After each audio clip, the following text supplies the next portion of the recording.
Hello les filles, comment allez-vous de là où vous êtes sur la planète? J'espère que vous allez bien. Petite vidéo du jour au pied du bassin. Je vous en parle régulièrement. En fait, j'ai la chance d'habiter, pour celles qui ne le savent pas, dans une île, à l'île de la Réunion, et tout près d'un bassin d'eau de mer naturelle. D'ailleurs, je vais vous montrer le temps que vous arriviez. Hop, voilà, et là c'est bientôt le coucher du soleil, donc vous allez peut-être même le voir en live, j'en sais rien. Salut Anne, oui, là un petit aperçu de la Réunion pour la Bretagne. Et euh, voilà, donc je vous remontre, parce que là la nuit va bientôt tomber. C'est aussi l'inconvénient d'habiter sous les tropiques, c'est que nous la nuit tombe tôt. Même si c'est maintenant un peu l'été, ça dure un peu plus longtemps, mais quand même, là il est 18 heures et on est déjà quasiment le coucher de soleil pointe le bout de son nez. Je ne fais pas cette vidéo pour vous parler du climat de la Réunion. En ce moment, je suis très focusée sur le couple, sur la sexualité au moment de la ménopause et sur la fameuse crise de la cinquantaine. Dites-moi si le son est bon parce que j'ai encore changé d'écouteur. Et la dernière fois que j'ai fait une vidéo en live avec ces écouteurs, on me disait qu'on ne m'entendait pas. Alors dites-moi si vous m'entendez bien et j'espère parce que voilà, ce serait quand même plus cool. Donc j'attends, je sais qu'il y a toujours un petit décalage entre ce que je dis et quand vous regardez. Donc Anne, je pense que tu es là, si tu peux me dire si tu entends bien le son. Donc est-ce que c'est bon? Je vais mettre mon truc là. Non, ça fait un peu casque. J'espère que le son est bon. Oui, donc je voulais parler de la crise de la cinquantaine parce que là, oui, d'accord, bah, je vais parler vraiment, je vais mettre mon micro juste devant. On connaît la crise d'adolescence, on connaît la crise de la quarantaine et puis on avait un peu passé sous silence la crise de la cinquantaine qu'on ne peut plus ignorer aujourd'hui, puisque si vous regardez à droite, à gauche et si vous regardez peut-être même votre couple en ce moment, peut-être que vous êtes en train de vivre ce genre de choses. Alors ça coïncide avec la ménopause, ceci n'explique pas toujours cela, ça reste quand même, on ne peut pas tout mettre sur le dos de la ménopause, mais c'est un petit peu attendu qu'à la cinquantaine, il y a une forme de bilan, il y a une forme de remise en question. C'est bien la preuve qu'on a besoin de faire certains réajustements. Et c'est vrai que souvent, moi je vous parle beaucoup de ménopause, je vous parle beaucoup des femmes qui, euh, qui traversent difficilement cette période. Alors ça ne veut pas dire que toutes les femmes vont rencontrer des difficultés, mais en général, les femmes qui me suivent ou qui viennent vers moi, c'est des femmes qui ont justement des difficultés. Alors loin de moi l'idée de participer à induire que la ménopause c'est toujours compliqué. Par contre, on peut pas nier que pour un certain nombre de femmes ça le soit et c'est bien normal que dans ce cas-là, eh bien, on s'occupe d'elles. Mais pas simplement les femmes, parce que si vous me suivez, vous savez qu'en fait, je suis très attachée à ce que le couple aille bien dans cette période-là.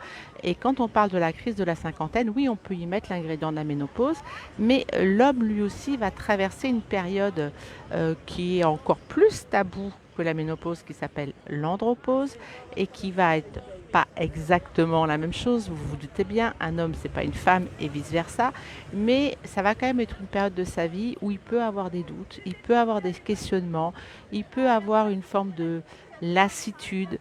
Il peut, lui aussi, quand il voit sa femme rencontrer des difficultés à la ménopause, il peut avoir le sentiment que finalement le temps passe et que même s'il n'a pas le sentiment que l'âge a de prise sur lui, parce que alors là, s'il y a bien une différence entre une femme et un homme, c'est ça, c'est que l'homme, il n'a pas tous ces, comment je pourrais dire ça, toutes ces étapes dans sa vie lui permettent de se rendre compte qu'il change de stade, il change de cap. Euh, nous les femmes, quand ben, voilà, on commence à avoir nos règles quand on est jeune, c'est déjà une première étape. Donc là, on voit bien qu'il se passe des changements dans notre corps physiquement, c'est visible. Après, il y a les grossesses, donc c'est encore un autre stade où le corps... oh là là, il faut que je vous montre ça. Je continue à parler, mais je vous montre le coucher du soleil, comme ça, vous en profitez en même temps. Mais un homme, finalement, lui, il ne va pas avoir toutes ces virgules qui va l'amener à réaliser que bah, le temps passe et que lui aussi, il n'est plus aussi jeune Et quand il vit à côté d'une femme qui a une ménopause, et à fortiori si elle est compliquée, eh bien, par effet miroir, ça lui ramène aussi à l'idée que lui aussi, il est plus tout jeune. Alors, évidemment que lui aussi, il est plus tout jeune, je veux dire, c'est évident, mais un homme et une femme, on n'est pas construits de la même façon. Nous, on est beaucoup plus, je pense, à l'écoute de notre corps, parce que de toutes les façons, la vie nous oblige à l'être, ne serait-ce que par rapport à nos grossesses et par rapport à justement cette fameuse ménopause où il n'y a plus de règles, où il y a des troubles. On ne peut pas faire autrement on peut pas les ignorer. Un homme, lui, il va pas avoir la même relation avec l'entrée dans le troisième âge, parce que c'est comme ça qu'on appelle ça, hein. Dès qu'on arrive à 50 ans, c'est le troisième âge. Mais bon, vous le savez, il existe un quatrième, voire un cinquième âge, donc ça va les filles, hein, on n'est pas des mémés non plus. Mais pourquoi il y a une crise parfois à la cinquantaine? Ben, c'est pas toujours. Elle peut venir de la part de la femme, mais elle peut aussi venir de la part de l'homme, parce qu'il va passer dans une phase. Oh là, j'espère que ça vous éblouit pas trop, parce que moi je vois plus grand chose avec le soleil, mais je vous le propose. Coucou Nathalie, j'espère que vous êtes encore là en live. Tout ça pour vous dire quoi? J'ai l'impression que ça coupe, donc je ne vais pas pouvoir rester trop longtemps en extérieur. Mais tout ça pour vous dire que oui, effectivement, la ménopause est une phase qui va être possiblement difficile à vivre pour la femme, mais également pour le couple. Et la plupart du temps, quand il y a des difficultés d'ailleurs, et qui possiblement vont impacter la sexualité du couple, c'est très souvent les femmes qui viennent chercher des solutions. Parce que euh, souvent la femme, même si ça reste encore un peu tabou, tout ça, tout ça, tout ça, elle a quand même moins de tabou à reconnaître, ou en tout cas à se sentir impliquée dans l'avenir du couple. On va pas se mentir, la majorité des femmes, en fait, ce qu'elles se disent, c'est que si sa ménopause implique son couple via la sexualité, il y a toujours une peur que finalement l'homme, qui lui se sent moins concerné par l'avancée en âge, aille voir une plus fraîche, une plus jeune.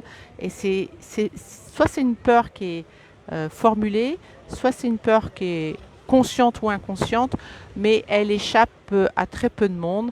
Et elle est pas, évidemment qu'elle n'est pas nécessairement justifiée, parce que je pense que la ménopause n'est pas une raison pour qu'un couple éclate, parce que le couple soit un couple ancien ou récent, et a fortiori si c'est un couple ancien, oui évidemment que le couple aura connu tout un tas de choses, possiblement eh bien, des difficultés, l'arrivée des enfants, des deuils, des accidents, des accidents de la vie d'une façon générale. Et la ménopause ne doit pas signer la mort de ce couple-là, sauf si le couple est déjà un peu dans la lassitude depuis un certain temps, et ça peut également se concevoir. Donc le coup, la ménopause, elle va avoir le dos large, encore une fois. Mais l'idée de la vidéo du jour, c'était de réaliser que oui, la crise de la cinquantaine, elle est bel et bien là. Je vais juste faire un petit coucou. Hop, je retourne la vidéo. Elle est bel et bien là parce que d'ailleurs, quand on regarde les statistiques des divorces, c'est une tranche d'âge qui est de plus en plus touchée par les divorces. Et dans la majorité des divorces qui se font à ce moment-là, eh bien, ce sont les femmes qui demandent le divorce.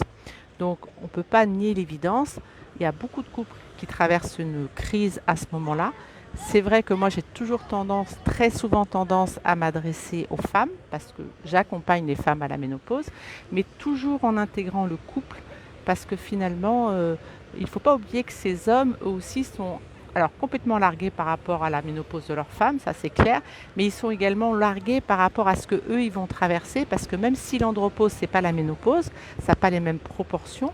Je ne peux pas dire que ce soit vraiment le pendant, mais il se passe aussi des choses chez eux, physiologiquement, émotionnellement, et globalement, c'est souvent des hommes qui vont soit commencer à voir que leur virilité n'est plus la même, leur masse musculaire non plus. C'est des gens qui vont avoir C'est les hommes qui souvent vont se poser plus de questions, qui vont avoir plus de doutes, qui peuvent remettre en question certaines choses, qui vont faire en quelque sorte une forme de bilan. Donc oui, cette crise-là, elle existe. Évidemment euh, qu'on peut faire en sorte qu'elle soit gérable, parce que encore une fois, dans un couple, à partir du moment où il y a de la communication, je pense que les femmes souvent elles ne devinent pas ce qui se passe dans la tête d'un homme, tout comme un homme ne devine pas ce qui se passe dans la tête d'une femme. Sauf que pour ceux qui vivent ensemble, eh bien, le plus simple, c'est quand même effectivement de partager ça, parce que c'est tellement essentiel et on en apprend tous les jours.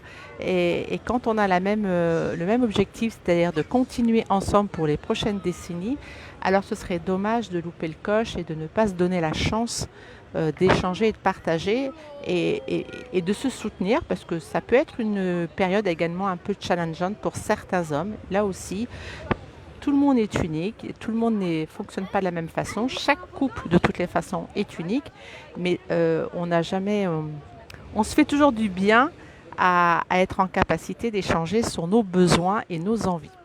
Donc voilà, pourquoi je voulais vous parler de la crise de la cinquantaine, parce qu'en ce moment, je suis en train de lire un livre là-dessus et c'est tellement, tellement vrai et c'est tellement ce que je vois moi par rapport aux couples. Je dis aux femmes que j'accompagne, mais dans mes programmes, les hommes sont toujours également impliqués, en tout cas invités à s'impliquer. Donc voilà les filles, c'est ce que je voulais vous dire aujourd'hui. Je vais vous laisser avec le petit paysage. Je vais reprendre un petit peu de hauteur parce que j'ai toute une famille qui vient d'arriver. Je vous fais des bisous. N'oubliez pas de vous honorer tous les jours pour que le monde autour de vous vous honore en retour. Si vous voulez en savoir plus sur ce que je fais, mes accompagnements, contactez-moi en message privé. Ce sera avec plaisir que je verrai si je peux vous aider. Bisous, bisous. Je vous laisse avec le coucher de soleil.